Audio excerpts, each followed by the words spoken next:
أعوذ بالله من الشيطان الرجيم. بسم الله الرحمن الرحيم. والفجر وليال عشر والشفع والوتر والليل إذا يسر هل في ذلك قسم لذي حجر ألم تر كيف فعل ربك بعاد إرم ذات العماد التي لم يخلق مثلها في البلاد وثمود الذين جابوا الصخر بالواد وفرعون ذي الأوتاد الذين طغوا في البلاد فأكثروا فيها الفساد فصب عليهم ربك سوط عذاب إن ربك لبالمرصاد فأما الإنسان إذا ما ابتلاه ربه فأكرمه ونعمه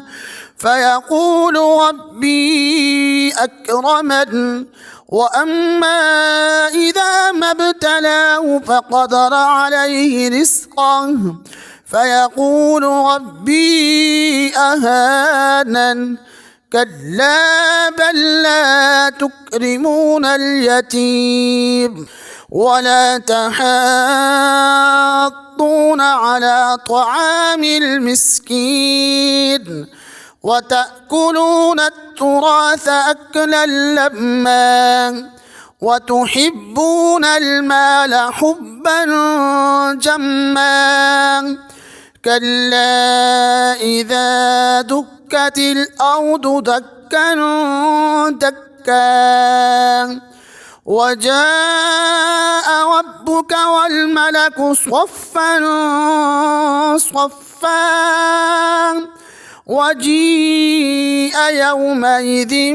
بجهنم يومئذ يتذكر الإنسان وأنى له الذكرى يقول يا ليتني قدمت لحياتي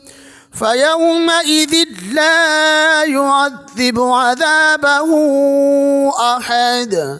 ولا يوثق وثاقه أحد يا أيتها النفس المطمئنة ارجعي إلى ربك راضية مرضية فادخلي في عبادي وادخلي جنتي صدق الله العظيم.